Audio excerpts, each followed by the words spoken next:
यहाँ पर हम पहुंच चुके हैं बनी गाला की दूसरी पोस्ट चौकी पर। हम यहाँ पर सबको रोक दिया गया है ताकि जो टाइम जिसका मुकर्रर है और जिसका लिखा हुआ है वो अंदर जाएगा। यहाँ पे तमाम पाकिस्तान तहरीक इंसाफ की क़यादत और मुख्तलिफ हलकों के MPA के कैंडिडेट जो यहाँ पर टिकट होल्डर होने के लिए यहाँ पर इंटरव्यू देने आए हैं, हम उनसे मुलाकात करेंगे। जी अस्सलाम वालेकुम। वालेकुम सलाम। सर अपना तारुफ भी करवाएं और आप अपना मकसद भी बताएं। फयाज भट्टी जी, मैं 170 से टिकट का उम्मीदवार हूँ।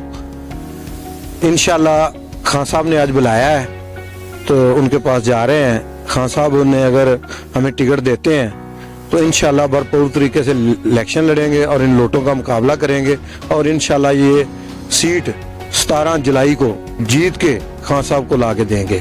और खान साहब का जो भी फैसला होगा, जिस दोस्त को भी वो टिकट देंगे उसके इंशाल्लाह साथ चलेंगे। उसका इलेक्शन इस तरह लड़ेंगे जिस तरह अपना इलेक्शन से भी ज्यादा उसको टाइम देंगे, ज्यादा जोर लगाएंगे। शुक्रिया जी सर। बिस्मिल्लाहिर्रहमानिर्रहीम।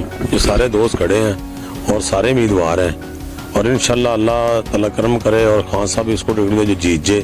और ये तो जीते हुए कैंडिडेट हैं इंशाल्लाह, क्योंकि ये लोटे हैं और लोटे ये हराम के माल से बने हैं। तीन लोटों का इंशाल्लाह हमने मुकाबला करना है लाहौर में, पहले भी किया अब भी करना है और अल्लाह ताला के इस कर्म से ये तरीक इंसाफ की फतेह है। इंशाल्लाह ये जीतेंगे सब लोग। जी रफीक नंबरदार साहब। अस्सलाम वालेकुम जी। ये सारे भाई दोस्त वीर ने साड़ी दे खां के गुजारिश है जिस तरह के वो आखदा ना इंपोर्टेड हुकूमत ना मंजूर, ਅਸੀਂ ਵੀ ਇਹ ਗੱਲ ਆਖਾਂਗੇ ਇੰਪੋਰਟਡ ਕੈਂਡੀਡੇਟ ਨਾ ਮੰਜ਼ੂਰ।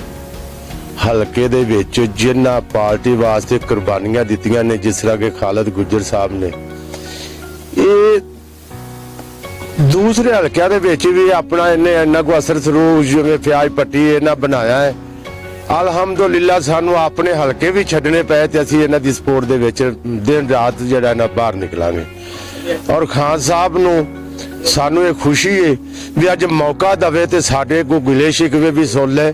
ਮੇਰਾ ਬੂਟ ਪਾਲਿਸ਼ ਕਰਨ ਵਾਲੇ ਜਿਹੜੇ ਨੇ ਨਾ ਉਹਨਾਂ ਦੀਆਂ ਨਾ ਸੁਣੇ, ਵਰਕਰਾਂ ਦੀਆਂ ਵੀ ਸੁਣੇ, ਜਿਹੜੇ 24 ਘੰਟੇ ਵਾਮ 'ਚ ਰਹਿੰਦੇ ਨੇ, ਹਲਕਿਆਂ 'ਚ ਰਹਿੰਦੇ ਨੇ, ਗਲੀ ਮਹੱਲਿਆਂ 'ਚ ਰਹਿੰਦੇ ਨੇ, ਕਮ ਸੋ ਕਮ ਉਹਨਾਂ ਦੀਆਂ ਵੀ ਸੁਣੇ। ਇਸ ਕਰਕੇ ਅਸੀਂ ਇਹਨਾਂ ਭਰਾਵਾਂ ਦੇ ਨਾਲ ਆਏ ਆ। ਆਸਫ ਜੱਟ ਸਾਹਿਬ ਨੇ 167 ਦੇ ਵਿੱਚ ਮਜ਼ਬੂਤ ਕੈਂਡੀਡੇਟ ਨੇ। ਅਸੀਂ ਇਹਨਾਂ ਨੂੰ ਸਪੋਰਟ ਕਰਾਂਗੇ इंशाल्लाह और जानी माली माल ਨਾਲ ਸਪੋਰਟ ਕਰਾਂਗੇ। ਜਿੱਥੇ ਸਾਡੀ ਰਾਤ ਦਿਨ ਮਿਹਨਤ ਦੀ ਕੋਸ਼ਿਸ਼ ਹੋਏਗੀ, ਜਿੱਥੇ ਸਾਡੇ ਜੋ ਵੀ ਸਾਡੇ ਤੋਂ ਹੋ ਸਕਿਆ ਉਹ ਅਸੀਂ ਇਹਨਾਂ ਵਾਸਤੇ ਕਰਾਂਗੇ। ਮਿਹਰਬਾਨੀ।